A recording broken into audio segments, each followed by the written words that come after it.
Alex, Manchester United have been very confident of getting this elongated deal for Frenkie de Jong over the line. Little bit of concern last night when Juan Laporta, the Barcelona president, I think, said that de Jong can stay. They're doing everything to make de Jong stay.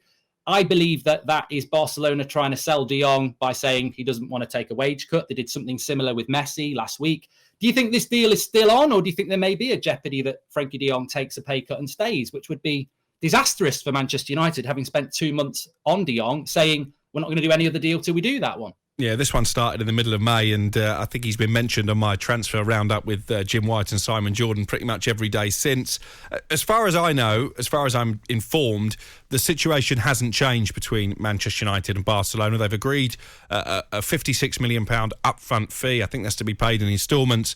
They were still haggling up until the end of last week about the various performance-related add-ons. Wages were still to be agreed as well. So there is some way to go. But as you say, there was a confidence from Manchester United that this signing could happen. I think in an ideal world, they wanted de Jong to be the first signing of the Ten Hag era. That probably won't happen now because I think Malacia is a lot further down the line. That may even be confirmed in the next 48 hours or so. But you're right about Laporta. He's got a history of this. He said it with Lionel Messi. I think he's trying to make a case for the defence when de Jong leaves. He might be trying to generate a bit more interest as well because Barcelona need all the Euros they can get in order to fulfil their own list of targets that include Rafinha. I know Chelsea are lurking in the background. That will be a concern for Manchester United fans because, of course, they can offer Champions League football. United can't. At the moment, I still expect him to end up at Old Trafford, but until the deal is signed on the dotted line, I can understand why United fans are a bit worried.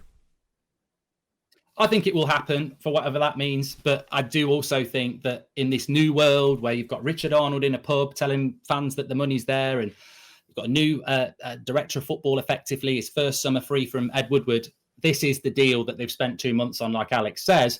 If they don't get this deal over the line, they're going to look very foolish, having not done any other work and with the team going on tour on Friday.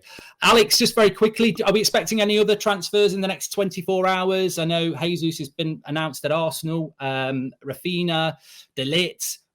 Another busy week, a lot of teams heading on tour.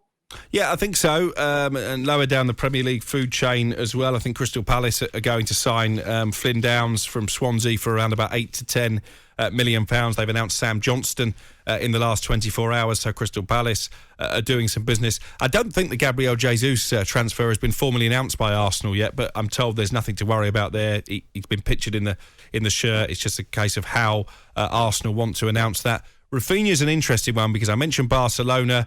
They believe they're the front runners for his signature, despite the fact they're yet to agree a fee with Leeds. Rafinha has personal terms in place at Barcelona, and I guess this again comes down to the old adage: do you really want to pursue a deal for a player who you know has his heart set on a move elsewhere? So at the moment, I would say Rafinha to Barcelona more likely than Chelsea.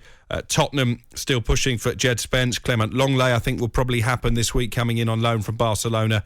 I mean, it's only July the 3rd, and it feels like we've had a whole summer's worth of activity already. I think this is going to be a record-breaking transfer window in terms of the number of signings made by Premier League clubs and probably the money spent as well.